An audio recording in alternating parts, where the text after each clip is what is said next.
کو پورے محرم کے مہینے کو بعض جاہل مسلمان منحوس سمجھتے ہیں، نحوست والا مہینہ سمجھتے ہیں، اور اس مہینے میں وہ کوئی اچھا کام نہیں کرتے۔ شادی بیاہ کرنا ہو محرم کے مہینے میں نہیں کریں گے، سفر کے مہینے میں نہیں کریں گے، دکان کھولنا ہو محرم کے مہینے میں نہیں کریں گے، کوئی تجارت کا سفر کرنا ہو محرم کے مہینے میں نہیں کریں گے، اس لیے کہ وہ اس کو منحوس سمجھتے ہیں۔ قاعدہ یاد رکھیے، کوئی بھی چیز، کسی بھی چیز کے اندر نہ برکت ہوتی ہے نہ نحوست ہوتی، کسی بھی چیز کے اندر نہ برکت ہوتی ہے نہ نحوست ہوتی ہے۔ اللہ کسی کو برکت دیں وہ اس میں برکت ہوتی ہے۔ برکت اور نحوست یہ انسان اپنے طریقے سے اختیار نہیں کر سکتے۔ کسی بھی چیز میں برکت اور نحوست کا رکھنا اللہ کا کام ہے۔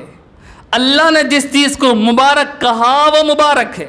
کعبۃ اللہ اینٹوں سے بنی ہوئی دیواروں کا نام ہے، اس میں برکت نہیں تھی، اللہ نے اس میں برکت رکھا، اللہ نے اس میں برکت کی بات کی، اس لیے وہ بابرکت ہو گئی۔ حجر اسود کالا پتھر، اس کی اپنی کوئی حیثیت نہیں ہے، نبی پاک صلی اللہ علیہ وسلم نے اس کو عظمت کی نظر سے دیکھا، اس لیے اس میں عظمت ہے۔ میں نہیں کہتا، سیدنا فاروق اعظم رضی اللہ تعالیٰ عنہ حجر اسود کو دیکھ کر فرمانے لگے کہ تو صرف پتھر ہے، اگر میں میرے نبی کو تجھے بوسہ دیتا ہوا نہ دیکھتا، میں تجھے نہ چومتا، تو معلوم ہوا کسی بھی چیز میں عظمت نہیں ہے، کسی بھی چیز میں برکت نہیں ہے، کسی بھی چیز میں نحوست نہیں ہے۔ برکت اگر کسی میں ہے، اگر اللہ نے اس میں رکھی ہے تو برکت ہے، نحوست اگر کسی میں ہے، اللہ نے کسی میں نحوست رکھی ہے تو نحوست ہے۔ تو میرے بھائیوں، لوہے کی کسی دیوار کو ہم کھڑا کر لیں، لوہے کی کسی ستون کو ہم کھڑا کر لیں، اس کو برکت کی نظر سے چومنے لگیں، اس میں کوئی برکت نہیں ہے، اللہ نے برکت نہیں رکھی، اللہ نے برکت نہیں رکھی۔ کسی بھی چیز میں فی حد ذاتی ہی، اس کی اپنی ذات میں برکت نہیں ہوتی، اس کی اپنی ذات میں نحوست نہیں ہوتی۔ اگر برکت ہوتی ہے انسان کے اپنے اعمال میں ہے، اگر نحوست ہے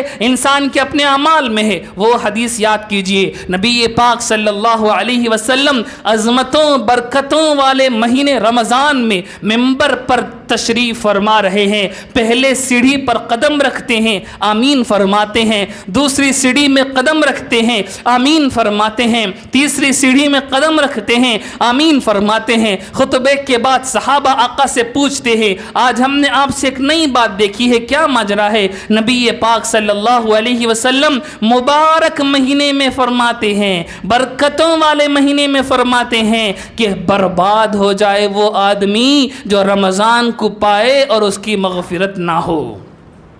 اب اگر کسی آدمی کی رمضان کے آخر تک مغفرت نہیں ہوئی تو وہی بابرکت مہینہ اس کے لیے نحوست والا مہینہ ہے، وہی بابرکت مہینہ اس ایک بندے کے لیے نحوست والا مہینہ ہے، کیونکہ اس کی مغفرت نہیں ہوئی۔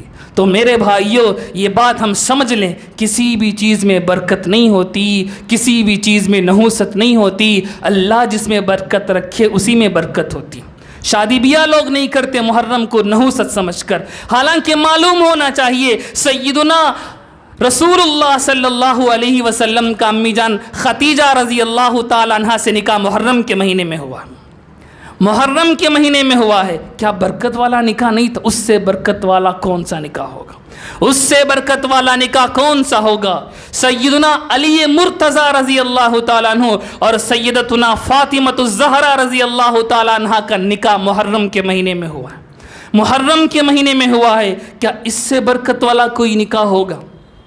کیا اس سے برکت والا نکاح کوئی ہوگا؟ مسلمانوں پر جہالت کا اثر ہے، شیعوں کے ساتھ رہنے کا اثر ہے، انہوں نے محرم کو بھی منحوس سمجھنا شروع کر لیا، سفر کو منحوس بنا دیا، پتہ نہیں کسے کسے یہ منحوس بناتے جائیں گے۔ واللہ باللہ تاللہ کسی دن میں خیر نہیں ہے سوائے ان دنوں کے جن میں اللہ نے خیر رکھا، کسی دن میں شر نہیں ہے سوائے ان دنوں میں جس میں انسان اپنی بربادی کو اپنے اعمال کے ذریعے سے حاصل کر رہا ہو۔